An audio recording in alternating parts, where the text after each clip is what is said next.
Hello everyone, how are you all. बढ़िया से हो आप लोग। चलिए क्लास को शुरू कर देते हैं। आज की जो क्लास है, जो आर्टिकल है, वो बहुत इंटरेस्टिंग है, मजा आने वाला है आपको। आई होप आप लोग इंजॉय करेंगे। चलिए क्लास को शुरू करें। और आपको क्या करना है, चैनल को सब्सक्राइब करना है, अपने दोस्तों में इस चैनल को प्लीज शेयर कर देना है। ठीक है। हाँ, शेयर तो आपको प्लीज कर देना है, जितने भी ज्यादा ग्रुप्स में आप कर सकते हैं। और वीडियो को लाइक कर देना है। और एक और चीज इम्पोर्टेंट है आपके लिए, वो है आपको ये टेलीग्राम ज्वाइन कर लेना है। क्योंकि ये जो पीडीएफ आपको मिलती है, इसको आपको सेल्फ रिवाइज करना है मल्टीपल टाइम। ठीक है, दैट्स इट। चलिए क्लास को शुरू करें। हमारा फर्स्ट वर्ड है इफेक्टिव। इफेक्टिव का मीनिंग क्या होता है? आप ऐसे सोचो, अगर कोई भी चीज इफेक्टिव है मतलब वो रिजल्ट लेके आ रही है। हिंदी में बोले तो वो असरदार है, मतलब जो हमें रिजल्ट चाहिए वो हमें रिजल्ट मिल गया है, तो वो चीज इफेक्टिव है। अगर भले ही आप स्लो काम कर रहे हैं, आप धीरे धीरे काम कर रहे हैं, बट आपने रिजल्ट लेके आ गए, तो मतलब आप भी इफेक्टिव हैं। ऐसा नहीं है कि जो पर्सन बहुत तेजी तेजी से काम कर रहा है और उसका रिजल्ट ही नहीं प्रोड्यूस हुआ, तो वो हो सकता है वो स्ट्रेटेजी इफेक्टिव ही ना हो। हार्ड वर्क करने का मतलब ये नहीं है कि आप इफेक्टिव होंगे ही होंगे, या धीरे होने का मतलब ये नहीं है कि आप इफेक्टिव नहीं होंगे। इफेक्टिव का हमारा फोकस किस चीज के ऊपर होता है? रिजल्ट के ऊपर होता है। जो हमें रिजल्ट चाहिए वो अगर हमें मिल गया तो वो हर चीज इफेक्टिव है। जो हमें चीज चाहिए, अगर वो हमें रिजल्ट मिल पा रहा है, फिर वो हर चीज इफेक्टिव है। इफेक्टिव मतलब वो चीज वो प्रोड्यूस कर पा रही है जो हमारा इंटेंडेड, जो हमारा मकसद था, जो हमारी इंटेंट थी, जिस रिजल्ट को पाने के लिए हम वो काम कर रहे थे, और हम वो काम, वो चीज हमें रिसीव हो रही है, वो हम अचीव कर पा रहे हैं, यानी कि वो तरीका इफेक्टिव है। If something achieves its goal, वो चीज क्या है? इफेक्टिव है। Even if it's take time और एफर्ट, मतलब अगर आपको टाइम लग रहा है, एफर्ट लग रहा है, बट आप वो काम तक पहुंच पा रहे हैं, वो रिजल्ट तक आप अचीव कर पा रहे हैं, इसका मतलब वो चीज आपकी इफेक्टिव है। हाँ, अब अगर हम यहीं पे टाइम और एफर्ट को बचा लें, यानी जिसको हम स्मार्ट वर्क कहते हैं, तो अब देखो, सबसे पहले रिजल्ट तो हमारा मेन ही है। अगर हमारा रिजल्ट तो चाहिए ही चाहिए, तो रिजल्ट भी आ रहा है हमको और कम टाइम में आ पा रहा है, तो अब वो चीज क्या हो जाती है? अब वो चीज क्या हो जाती है? हमारी एफिशिएंट हो जाती है। क्या हो जाती है? एफिशिएंट। और एफिशिएंट प्लस इफेक्टिव हो जाएगी। इफेक्टिव मतलब रिजल्ट आ रहा है, और एफिशिएंट है मतलब वो जल्दी से आ जा रहा है, कम टाइम लग रहा है, कम एनर्जी लग रही है, तो वो चीज एफिशिएंट हो गई है। इफेक्टिव है मतलब असरदार है, रिजल्ट तो आता है इससे, भले ही थोड़ा टाइम ले लेकिन रिजल्ट आता है। तो हमारा मेन फोकस किसके है यहाँ पे? रिजल्ट पे। रिजल्ट प्रोड्यूस होना चाहिए। अगर आपने जो चाहा वो मिल गया, उसका आंसर यस है, तो वो चीज आपकी इफेक्टिव है, यानी वो सक्सेसफुल है, रिजल्ट प्रोड्यूस कर रही है, प्रोडक्टिव है, रिजल्ट प्रोड्यूस कर रही है, इम्पैक्टफुल है, रिजल्ट ओरिएंटेड है वो चीज। This strategy is effective in increasing sales. तो सेल्स को इंक्रीज करने में ये जो स्ट्रेटजी है ये इफेक्टिव है, मतलब इम्पैक्टफुल है। जो रिजल्ट हमें चाहिए था वो हमें मिल पा रहा है। Regular practice is an effective way to improve English. Obviously, अब देखो, हमारी जब सेकंड या थर्ड लैंग्वेज होती है तो उस चीज को सीखने में हमें टाइम लगता है, राइट। हम आज, जैसे हम आज के जो आर्टिकल में सीखने वाले हैं वो बहुत कुछ डिफरेंट होने वाला है, इसी चीज को लेके बात हम करेंगे। तो अगर हम रेगुलर हैं उस चीज को लेके, अगर हम डेली वो काम कर रहे हैं, डेली हम प्रैक्टिस कर रहे हैं, तो ये अगर रेगुलर प्रैक्टिस जो है ये एक बहुत इफेक्टिव तरीका है भाई आपकी इंग्लिश को इम्प्रूव करने का। मैं हमेशा कहती हूँ, आपको एक ही दिन में 10 घंटा पढ़ लिए और फिर आप 2 दिन तक भूल गए, वो बेकार है। आप भले ही 5 घंटा पढ़ें, बट आप एवरीडे पढ़ाई करें, तो ये इफेक्टिव आपको होगा। ना कि 10 घंटा पढ़ना और 2 दिन तक ब्रेक लेना, ये चीज इफेक्टिव नहीं है। तो वैसे ही रेगुलर प्रैक्टिस क्या है? ये इफेक्टिव तरीका है, असरदार तरीका है इंग्लिश को इम्प्रूव करने का। हम कह सकते हैं रीडिंग अ न्यूज़पेपर, हाँ, न्यूज़पेपर को रीड करना एक इफेक्टिव वे है इंग्लिश को इम्प्रूव करने का। इफेक्टिव का पार्ट्स ऑफ स्पीच क्या है? आपका एडजेक्टिव। डन है। कैसे पहचाना ये एडजेक्टिव है? स्ट्रेटजी कैसी है? इफेक्टिव है, असरदार है। स्ट्रेटजी के बारे में बता रहा है, स्ट्रेटजी नाउन है, नाउन के बारे में बताने वाले शब्द हमारे एडजेक्टिव्स होते हैं। डन है। हाँ, कल मुझे एक बच्चे का मैसेज आया, मैम ये क्लास बंद मत करना, मतलब क्लास पे रेगुलर रहना। मैं समझ सकती हूँ, मैं खुद आपसे इस चीज को लेके सॉरी बोलती ही हूँ अभी, कि क्लास बीच में रुक जाती है, but I promise this thing, class नहीं रुकेगी, प्रॉमिस, क्लास नहीं रुकेगी। जितना अगर आप मुझे पसंद करते हैं उससे ज्यादा मैं आपको प्यार करती हूँ, तो आई आई आई डोंट वांट ना कि आपके अंदर ये वाली फीलिंग आए। मुझे खुद कितनी प्रॉब्लम होती है, मैं क्या बताऊं आप लोगों को, जब क्लास मेरी बीच में रुक जाती है तो मेरे को अंदर से ऐसे लगता है यार कुछ भी हो जाए बस ये नहीं होना चाहिए। तो डेफिनेटली नहीं होगा, ठीक है, बस आप लोग का साथ प्यार, सपोर्ट, मोटिवेशन सब मेरे को चाहिए, तो वो ला के देते रहो। और ऐसा नहीं है तुम लोग नहीं कमेंट करोगे, नहीं मुझे कुछ बताओगे तब क्लास बंद होगी, नहीं, ऐसा नहीं है। अच्छा ये बताओ, ये मेरी रिस्पॉन्सिबिलिटी है कि ड्यूटी है? अब बताओगे, तुम लोग को पता है डिफरेंस रिस्पॉन्सिबिलिटी एंड ड्यूटी के बीच में? तो बताओ, टीचिंग को मैं ऐसा रिस्पॉन्सिबिलिटी लेती हूँ कि ड्यूटी लेती हूँ? तुम अगर मेरे पुराने वाले बच्चे हो तो बता देना कि हाँ ये रिस्पॉन्सिबिलिटी है मैम की कि ड्यूटी है मैम की, बता देना जरा। फिर कहोगे मैम दोनों तो सिनोनिम्स हैं, नहीं सिनोनिम्स नहीं है, हमने बहुत डिटेल में स्टडी की थी। नेक्स्ट वर्ड है हमारा एम्बिग्विटी। नेक्स्ट वर्ड क्या है हमारा? एम्बिग्विटी। एम्बिग्विटी का मतलब क्या होता है? देखो, एम्बी का मतलब हुआ बोथ, तो एम्बिग्विटी का मतलब ये हुआ कि जैसे एक शब्द है, या शब्द छोड़ो, पहले ये सोचो कि कोई सेंटेंस किसी ने बोला, ऐसा ऐसा सोचते हैं, मैंने एम्बिगुअस को मैं ऐसे समझा देती हूँ।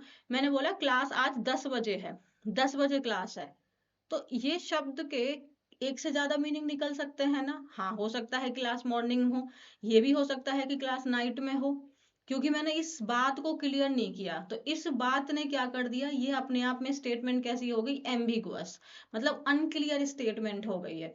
क्या मैंने इंटेंशनली आपको कंफ्यूजन में डालने की कोशिश की? नहीं, मैंने बस ये कर दी कि मैंने आपको एएम पीएम ना बोला, मैंने ऐसा इंटेंशन नहीं था मेरा, बट इस स्टेटमेंट ने तो कंफ्यूजन क्रिएट कर दिया, तो यानी कि मेरा स्टेटमेंट कैसा था? एम्बिगुअस था। एम्बिगुअस आपका एडजेक्टिव फॉर्म हो गया एम्बिग्विटी का।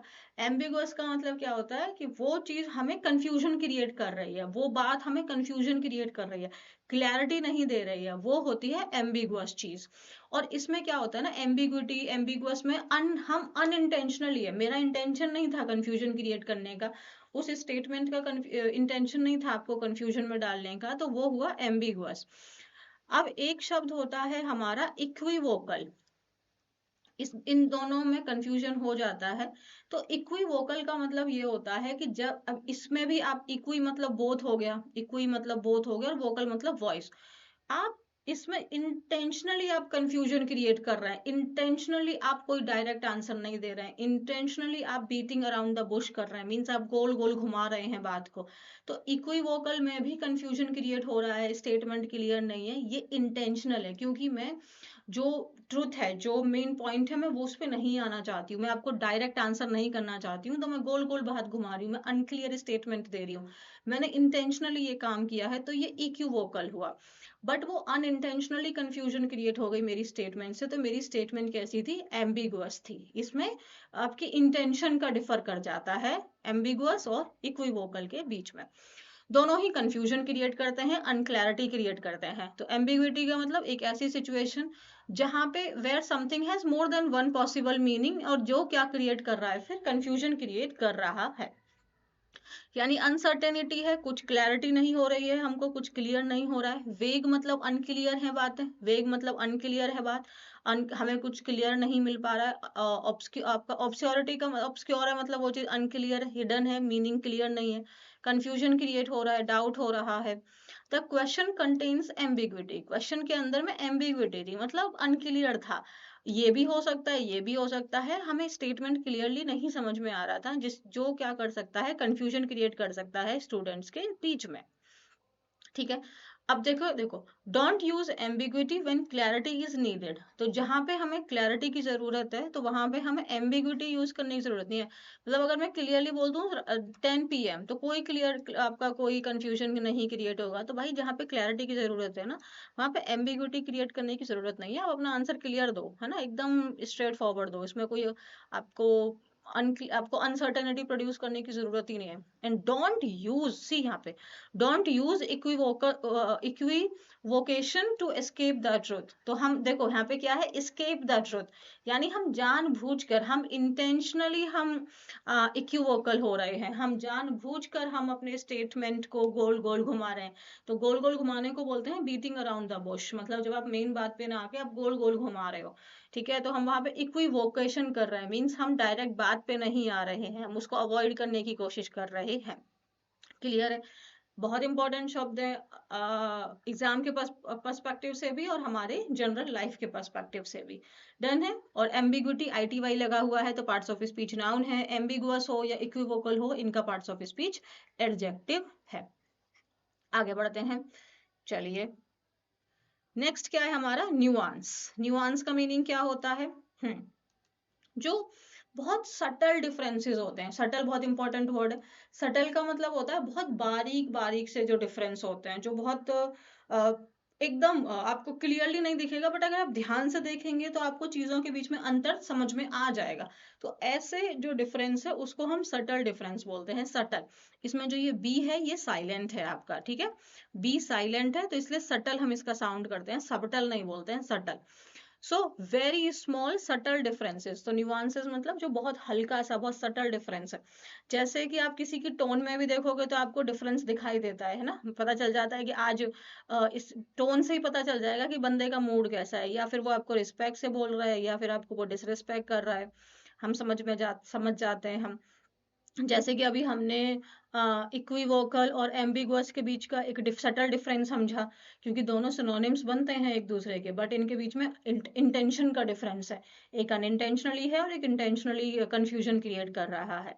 तो वहां पे न्यूआंस है, मीन्स उनके बीच में सटल डिफरेंस है। स्पेशली इन मीनिंग, शब्दों के मीनिंग में बहुत बारीक बारीक सा डिफरेंस होता है, फीलिंग्स में हो सकता है, लोगों की भाषा में, टोन में हो सकता है, एक्सप्रेशन में हो सकता है। आप ऐसे बोलते हैं सिट डाउन, और एक आप ऐसे बोल रहे हैं सिट डाउन, एक बोल रहे हैं could you please sit down, तो दोनों में हो गया ना, एक में आप रिक्वेस्ट है, थोड़ा पोलाइटनेस आ जाएगी आपकी।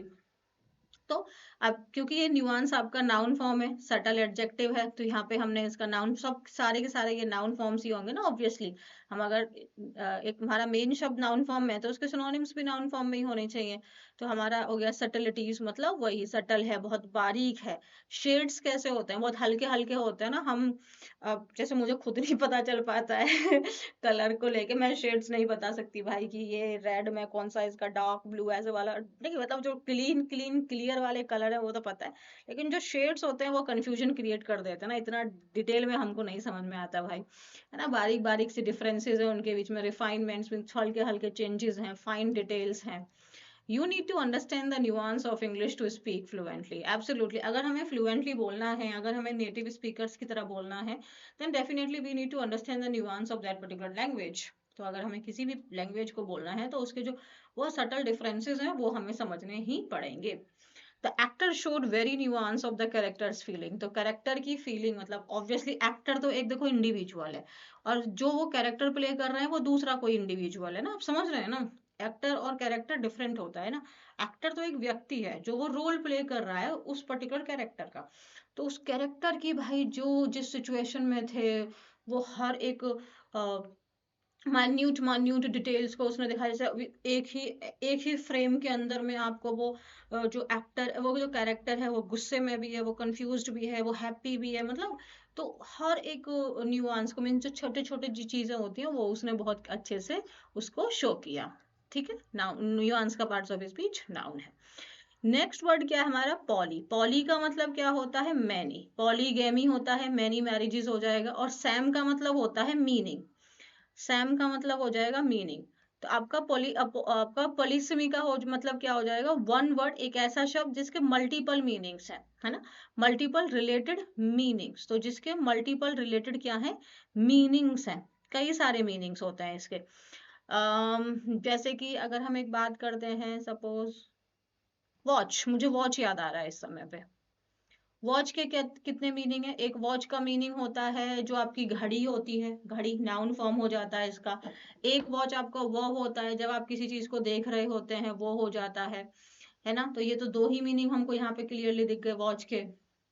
जैसे कि और क्या, हाँ, रन, रन, रन का एक तो दौड़ना होता है वर्ब के रूप में, एक जैसे कि the show is running right now means अभी चल रहा है शो, कोई दौड़ नहीं रहा, पे चलने की बात है यहाँ पे, पर्सन दौड़ने की बात है, चल रहा है।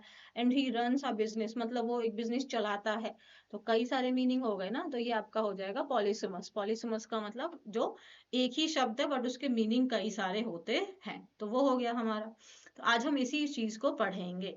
So let's start it. I hope कि आप लोग इस आर्टिकल को एंजॉय करें। जब मैंने ये आर्टिकल देखा मुझे लगा बढ़िया है, क्योंकि देखो हम जैसे कल हमने किस चीज के बारे में आर्टिकल किया था, कल हमारा एडिटोरियल ही था डायरेक्टली। बट मैं हमेशा एडिटोरियल नहीं लेती हूँ। मैं क्या करती हूँ ना, जब मैं आर्टिकल चुनने की बारी आती है तो मैं पूरा जो न्यूज़पेपर के सारे सेक्शंस को मैं वन बाय वन चेक करती हूँ कि कौन सा आर्टिकल है जो बहुत बढ़िया है। तो फिर हम उस हिसाब से पढ़ते हैं ताकि हमें ओवरऑल इंग्लिश रहेगी। हाँ, कल हमने बेंगलुरु के वाटर प्रॉब्लम के बारे में बात की थी, तो आज हम इंग्लिश के बारे में बात करेंगे डिफरेंट मैनर में। ऑब्वियसली यार, इंग्लिश क्या है, एक ट्रिकी लैंग्वेज है, आसानी से समझ में नहीं आती ना, ऐसे इधर से उधर कर देती है। एक ही शब्द कई सारे मीनिंग देता है ना, तो बहुत प्रॉब्लम है इसमें। होमोनिम्स होते हैं, साउंड सेम है बट मीनिंग एकदम डिफरेंट है, तो क्या ही कर सकते हैं। अब देखते हैं इसको। A teacher announced, students tomorrow we will visit the bank. I'm sure you will find the visit very interesting and useful. There is no dress code. You may wear either casual or formal clothes. Uniform is not necessary. ठीक है, तो teacher ने announce किया, मतलब teacher ने class में announce किया, students कल हम लोग कहाँ जा रहे हैं, कल हम बैंक जा रहे हैं। और I am sure you will find the visit very interesting, और मैं मतलब उम्मीद करता हूँ कि आपको मजा आएगा वहां जाकर। ठीक है, और कोई ड्रेस कोड नहीं है, तो आप कुछ भी पहन सकते हैं, कैजुअल पहन सकते हैं या फॉर्मल पहन सकते हैं। यूनिफॉर्म नेसेसरी नहीं है, मतलब आपकी चॉइस है, आप कुछ भी ड्रेस कर डाल के आ सकते हैं। यहाँ से एक पेयर आपको याद रखना है, आइदर प्लस और का। तो आइदर के साथ में जो पेयर बनता है वो और का बनता है, नाइदर के साथ में जो पेयर बनता है वो नॉर का बनता है, नॉट ओनली के साथ में जो पेयर बनता है वो बट ऑल्सो का बनता है। उसके बाद में बिटवीन का जो पेयर बनता है वो एंड से बनता है। जनरली ये इसको एज वेल एज से कनेक्ट करके दे देते हैं एग्जाम में, जो कि गलत है। बिटवीन का पेयर किससे बनेगा, एंड से बनेगा। लाइक आप अगर कहना चाहते हैं तो आप कह सकते हैं यहाँ पे मोहन, नहीं ऐसे नहीं बोलेंगे, ऐसे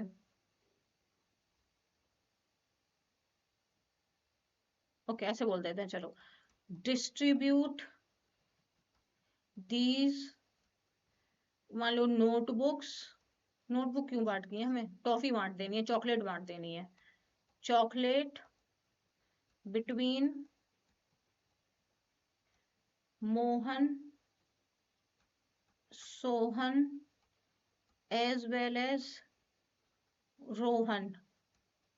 अब यहाँ पे गलती क्या है, यहाँ पे गलती एज वेल एज के साथ में है, क्योंकि बिटवीन का पेयर किससे बनता है, एंड से बनता है। तो बिटवीन का पेयर किससे बनेगा, एंड से। तो हम बोलेंगे distribute this chocolate between Mohan Sohan and Rohan, ना कि एज वेल एज। तो ये चीज ध्यान रखनी है, एग्जाम के परस्पेक्टिव से बहुत इंपॉर्टेंट है। तो हमने पेयर देख लिया, आइदर का और से, नाइदर नॉर से, not only but also, between का एंड से। ठीक है, तो यहाँ पे हमें कोई दिक्कत नहीं है, बट हाँ ऑब्वियसली इंपॉर्टेंट क्या क्या है, जैसे कि अनाउंस की स्पेलिंग आपको याद कर लेनी है। टुमारो की स्पेलिंग में भैया पता नहीं क्यों डबल एम लगा देते हैं स्टूडेंट्स, ये स्पेलिंग याद कर लेनी है।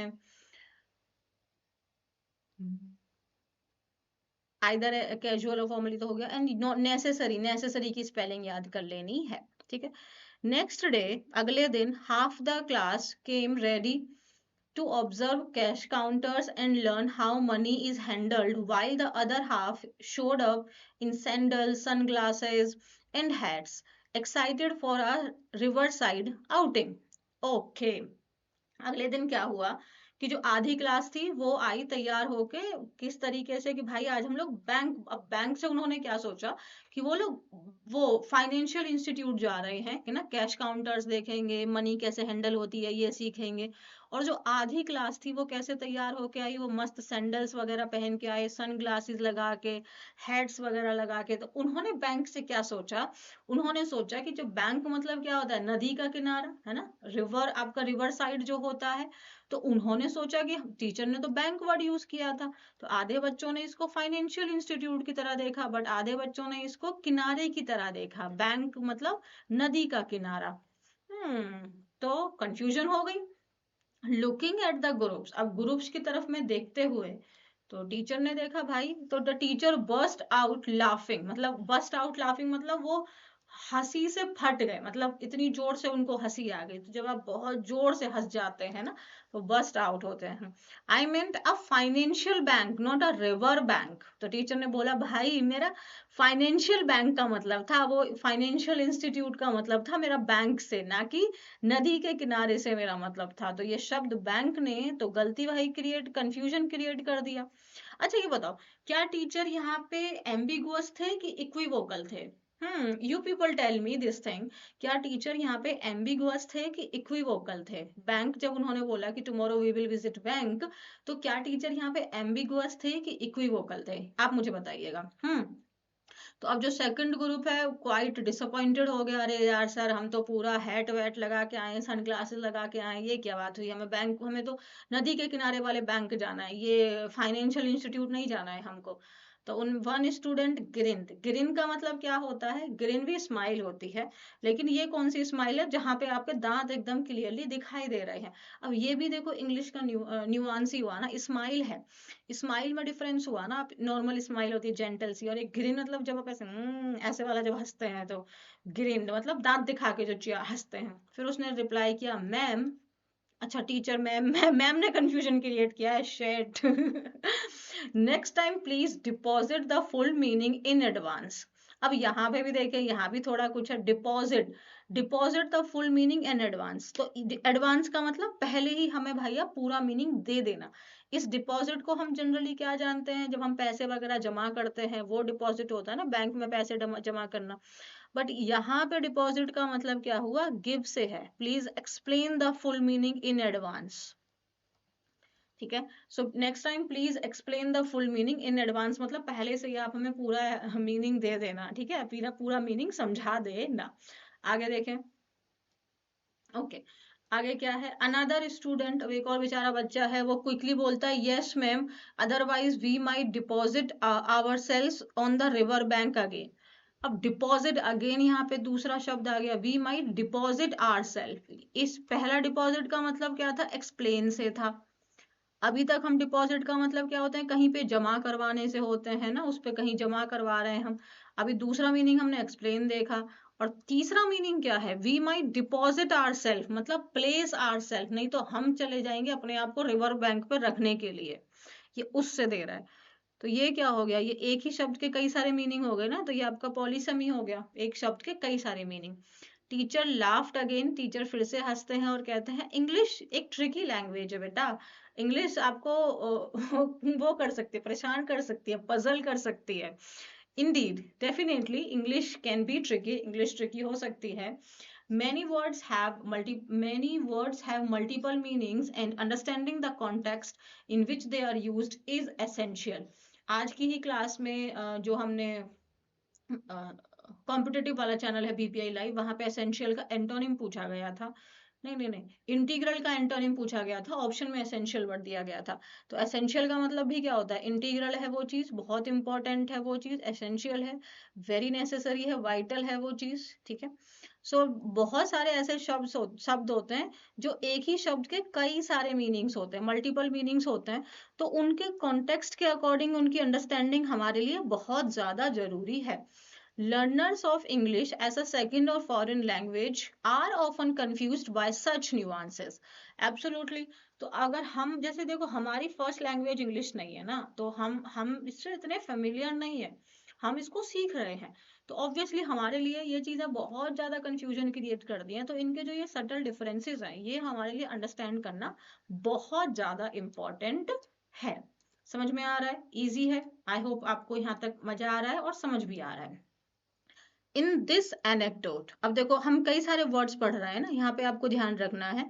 तो एनेक्डोट का मतलब, ये भी एक वन वर्ड सब्स्टिट्यूशन में आया हुआ है। तो एनेक्डोट का मतलब क्या होता है, छोटी और फनी स्टोरी, है ना, शॉर्ट एंड ह्यूमरस स्टोरी। तो और जनरली जैसे कोई कहीं मतलब बाहर जाते हैं ना ट्रैवलिंग वगैरह के लिए, फिर आके वो अपनी कोई छोटी और फनी स्टोरी सुनाते हैं, तो वो एनेक्डोट होता है। चलो एक फनी स्टोरी देखते हैं। Bank and deposit illustrate, illustrate का मतलब क्या हुआ, शो कर रहा है। और ये देखें कि ये जो अभी हमने एनेक्डोट देखा, मतलब अभी जो हमने ये स्टोरी देखी थी, इसमें क्या था कि बैंक बैंक ने क्या कर दिया, एक ही वर्ड के दो मीनिंग हमको दिखा दिए ना। बैंक अभी हमने दो मीनिंग देखे हैं, एक हो गया आपका फाइनेंशियल इंस्टीट्यूट से, और दूसरा हो गया बैंक मतलब नदी का किनारा। डिपॉजिट के हमने मीनिंग देखे यहाँ पे। डिपॉजिट का एक्चुअल मीनिंग क्या होता है, वैसे जमा करना होता है, जो जनरल मीनिंग है। उसके बाद हमने इसके दो और मीनिंग देखे, एक हो गया डिपॉजिट मतलब प्लीज एक्सप्लेन दिस थिंग, है ना, एक्सप्लेन हो गया उसका। और दूसरा डिपॉजिट का मतलब प्लेस हो गया, कि हम वहां पे अपने आप को जाकर रख देंगे। इल्यूस्ट्रेट का मतलब क्या होता है, शो करना। In everyday usage to deposit means to put money into a bank account, है ना। जनरल मीनिंग तो डिपॉजिट से यही होता है कि भाई अपने पैसे को जमा करना बैंक में।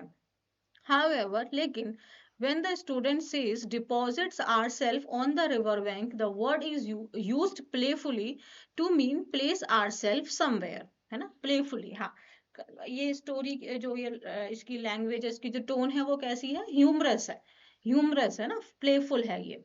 तो deposit our self on the river bank मतलब फिर भैया हम ही चले जाएंगे, हम अपने आप को वहां पे जमा कराएंगे, मतलब हम चले जाएंगे, अपने आप को रख देंगे वहां पे। Similarly in the sentence please deposit the full meaning in advance, इसका मतलब यहाँ पे डिपॉजिट का मीनिंग क्या था, गिव और प्रोवाइड क्लियरली, फिगरेटिवली। अब डिपॉजिट का मीनिंग देखो लिटरली हो गया, अभी दो लिटरल मीनिंग हो गए। लिटरल का मतलब वास्तविक, पैसा जमा कर रहे हो, ये वास्तविक हो रहा है ना, आप एक्चुअल में वो कर रहे हो। दूसरा बोला था we will deposit our self, वास्तव में जो हम अपने आप को वहां पे रख देंगे, तो ये इसकी लिटरल मीनिंग है। और तीसरा मीनिंग हमको फिगरेटिवली दिया है, मतलब एक्सप्लेन करने के सेंस में, आप एक्सप्लेन करो उस चीज को, ठीक है, एक्सप्लेन करने के सेंस में। समझ में आ रहा है, इजी है, मजा आ रहा है। और बहुत सारे ऐसे शब्द हैं जो हमारे एग्जाम्स के पर्सपेक्टिव से बहुत इंपॉर्टेंट हैं। चलिए अब हम समझते हैं एक ही शब्द के जो कई सारे मीनिंग होते हैं। अभी हमने बैंक को देखा था और डिपॉजिट को देखा है। ये जो एनेक्डोट है ये एक अच्छा एग्जाम्पल है वर्ड प्ले का, based on polysemy, the phenomenon of a single word having multiple meaning, यही इसका मीनिंग भी है। अब पॉलीसेमी का मतलब क्या होता है, एक वर्ड, पॉली मतलब मैनी, तो एक ही शब्द के मैनी मीनिंग्स हैं, एक ही शब्द के मैनी मीनिंग्स हैं, उसको बोलते हैं पॉलीसेमी। नाउ रीड, चलिए रीड करते हैं एक और स्टोरी को, in which the same word, same शब्द है हमारा बैंक, उसको डिफरेंट कॉन्टेक्स्ट में यूज किया गया है, और हम उसके मीनिंग क्या वो कन्वे कर रहा है वो हम समझने की कोशिश करेंगे। चलो समझे।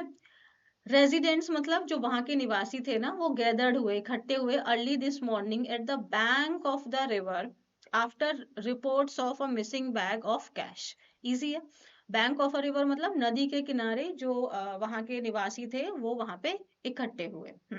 क्यों हुए, क्योंकि जो विटनेसेस थे, मतलब जो विटनेस करना मतलब देखना, जिन्होंने देखा था, चश्मीदे गवाह जो बोलते हैं, कि एक लोकल बिजनेसमैन है, had been seen running along the river bank late last night, मतलब कि विटनेस ने देखा था कि एक लोकल बिजनेसमैन जो है ना, वो भाग रहा था नदी के किनारे लास्ट नाइट, और एक बैग के गायब होने की भी खबर थी।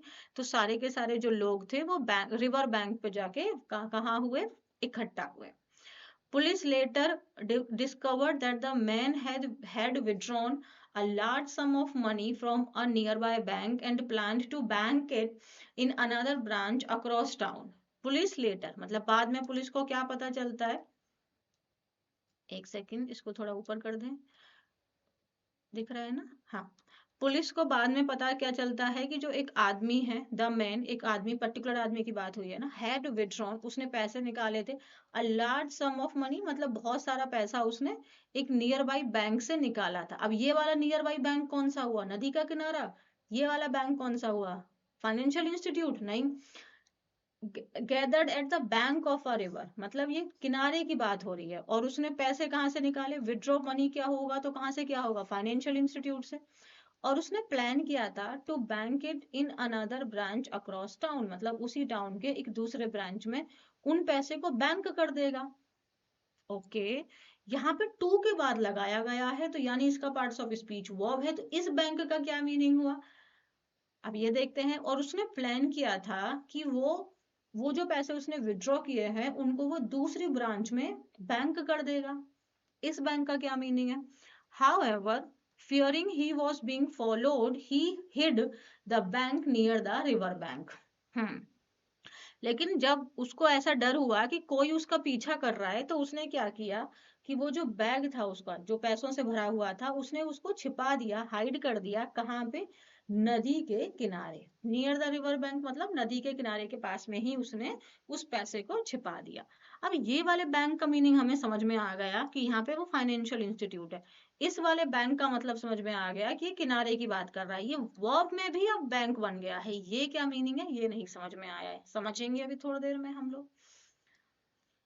We were banking on the security cameras to solve the case quickly, said the inspector. We were banking on, bank on करना। अब ये क्या मतलब हुआ? banking on मतलब ये bank on का मीनिंग क्या हुआ? The mystery ended humorously when the bag was found exactly where the man had left it, safely tucked behind a rock on the bank of the river, untouched. We were banking on. ये तो एक phrasal verb होगी, banking on, bank on। Bank on का मतलब होता है किसी चीज पे निर्भर होना, उस पे डिपेंड होना। हम अब यहाँ पे बोला हम किस पर निर्भर हो रहे थे? सिक्योरिटी कैमरास के ऊपर में ना हम निर्भर हो रहे थे भाई, वहीं से हम चेक कर सकते हैं इस केस को जल्दी सॉल्व करने के लिए, ऐसा इंस्पेक्टर ने बोला। तो हम किस पे निर्भर हो रहे थे? सिक्योरिटी कैमरास के ऊपर में। तो इस बैंकिंग ऑन का मतलब क्या हुआ? डिपेंड होना, निर्भर होना, काउंट ऑन करना, rely on. Count on, rely on सबका मतलब है किसी चीज के ऊपर निर्भर होना, डिपेंड ऑन। अब ये जो मिस्ट्री कैसे खत्म हुई? ह्यूमरसली मतलब फनी वे में खत्म हुई ना। और बैग जो था वो वहीं पे मिला एग्जैक्टली जहां पे उस आदमी ने छोड़ा था, जहां उस बिजनेसमैन ने छोड़ा था।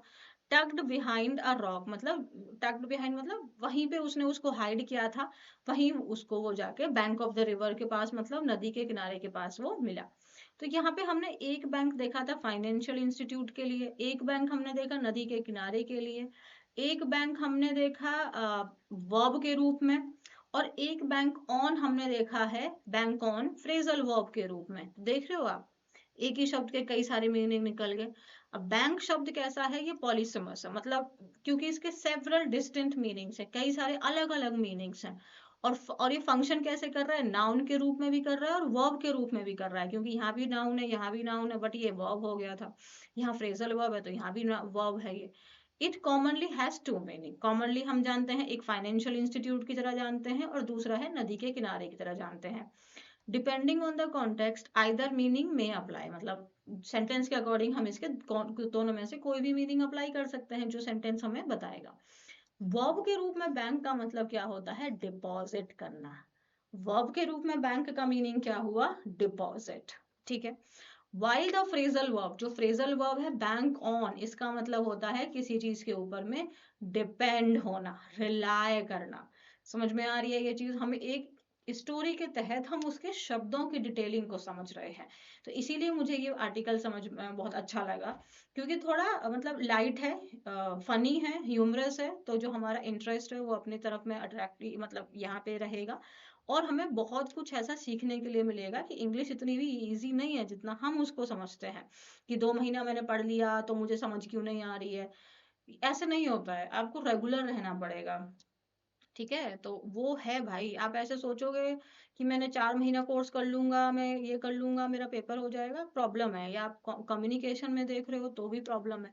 हमको सीखते रहना है, मल्टीपल टाइम रोज पढ़ेंगे, रेगुलर पढ़ेंगे, सीख जाएंगे।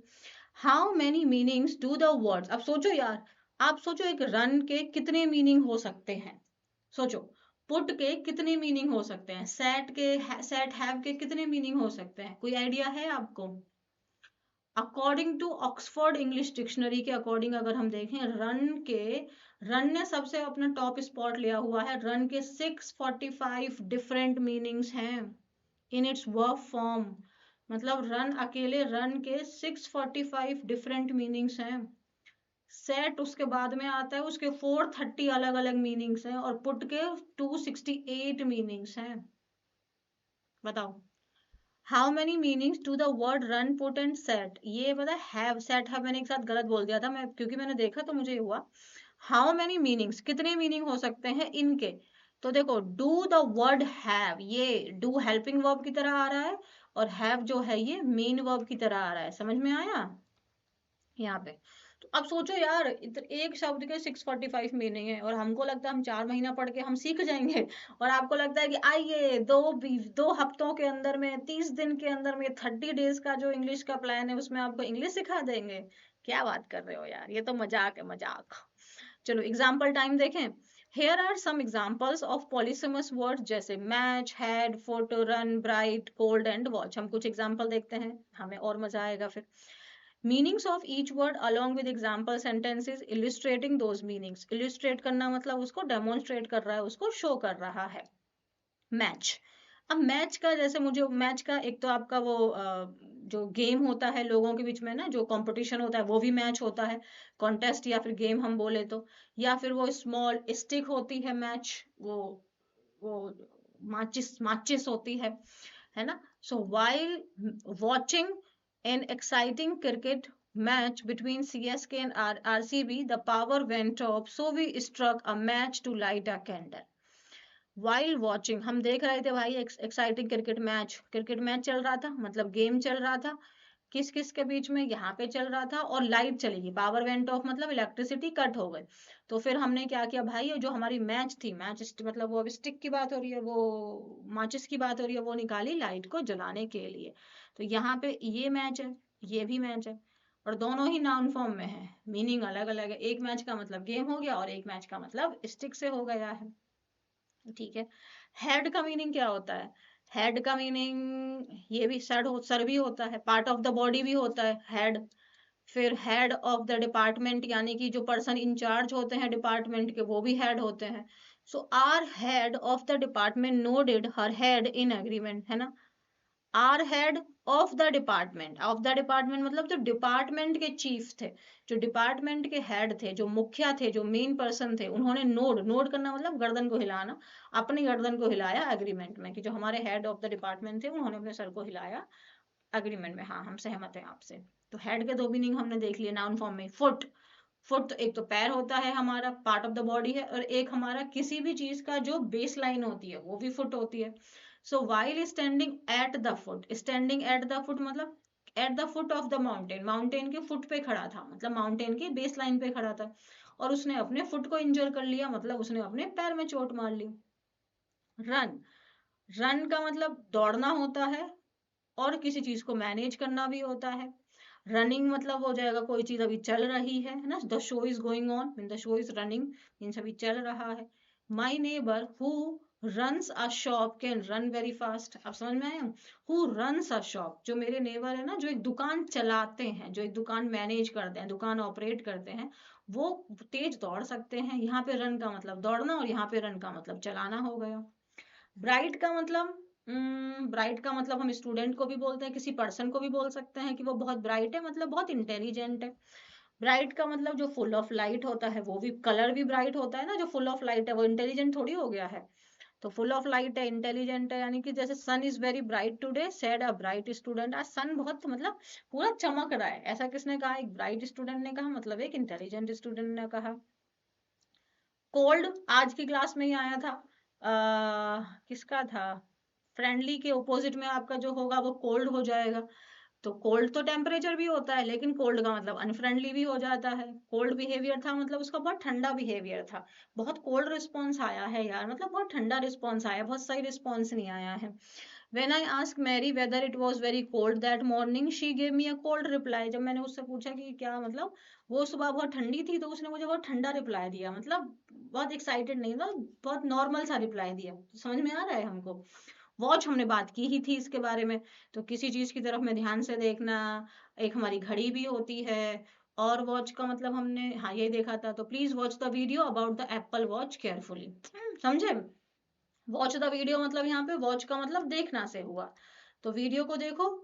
कैसे भाई? एप्पल वॉच के बारे में, तो एप्पल वॉच ये रिस्ट पे जो हम पहनते हैं वो उसकी बात हो रही है।